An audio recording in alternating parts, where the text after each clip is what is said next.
Доброго ранку! Вітаю всіх на нашому відеоуроці. Ми продовжуємо вивчення м'язової системи у свійських тварин. В першу чергу повторимо попередню тему щодо м'язів плечового поясу. Нагадаю, що їх 8 з кожного боку. Перший м'яз трапецієподібний. Ми бачимо дві його частини – шийну та грудну. Наступний м'яз найширший спини.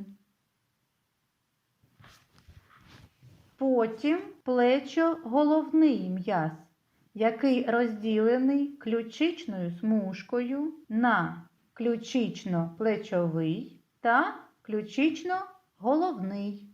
Потилична частина ключично-головного м'яза у собаки має назву ключично-шийний м'яз. Наступний м'яз плечо-атлантний.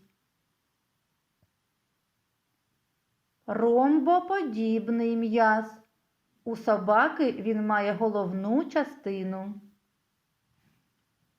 Вентральний зубчатий м'яз.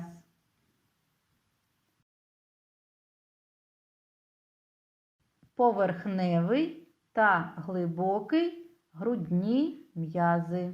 Наступні для розгляду групи м'язів, м'язи грудної клітки та м'язи живота.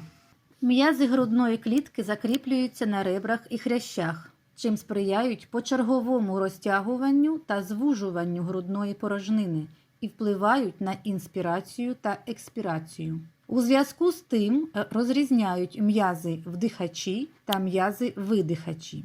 М'язи вдихачі або інспіратори діють на хребцево-реберні суглоби. Своїм скороченням вони збільшують об'єм грудної порожнини. М'язові волокна інспіраторів направлені каудовентрально. Перший м'яз даної групи – зубчастий дорсальний краніальний. Мускулюс серратус дорсаліс краніаліс. Починається на остистих відростках перших 9-10 грудних хребців. Закінчується на хребцевих кінцях ребер, у собаки, як приклад, з 2 до 9 ребра.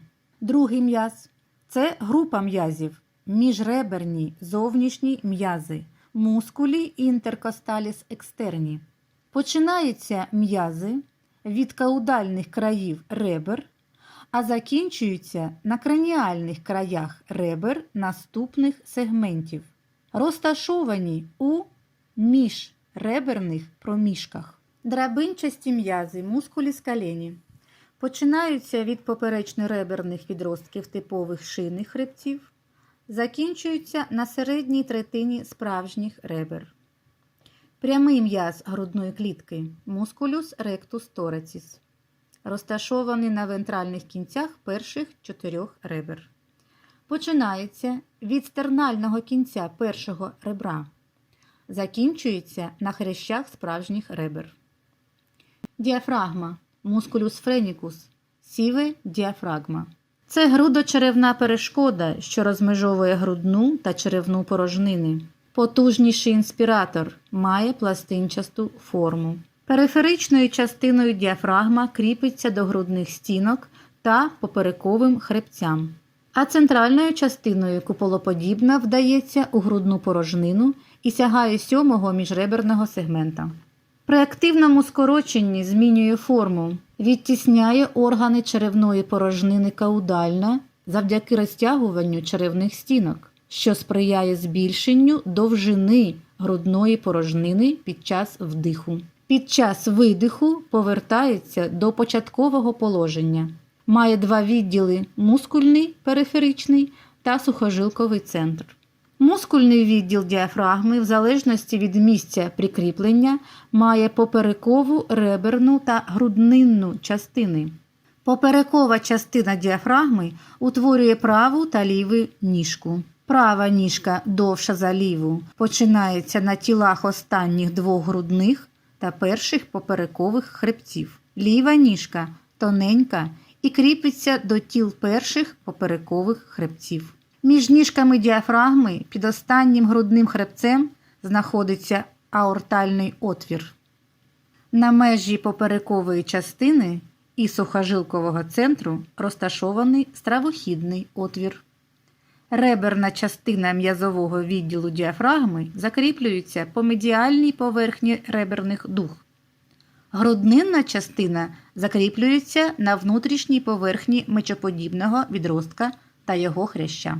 Сухожилковий центр має форму листка конюшини, загострена частина якого направлено вентрально, а основа – дорсально. З боків сухожилковий центр обмежований м'язовим відділом.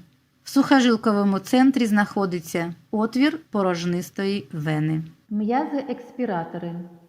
М'язи-експіратори опускають ребра, чим зменшують об'єм грудної клітки. М'язові волокна експіраторів направлені краніовентрально.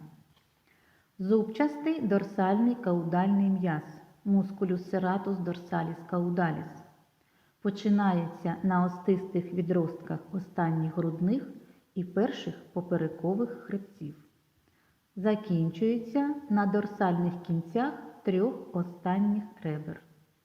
Міжреберні внутрішні м'язи мускулі інтеркосталіс інтерні лежать в міжреберних проміжках під міжреберними зовнішніми м'язами. Починаються на краніальних краях ребер, закінчуються на каудальних краях ребер попереднього сегмента. Поперечний м'яз грудної клітки мускулюс трансверзус тораціс починається на внутрішній поверхні грудної кістки, знаходиться дорсально на тілі грудної кістки, а закінчується на хрящах справжніх ребер. М'язові волокна мають поперечну направленість.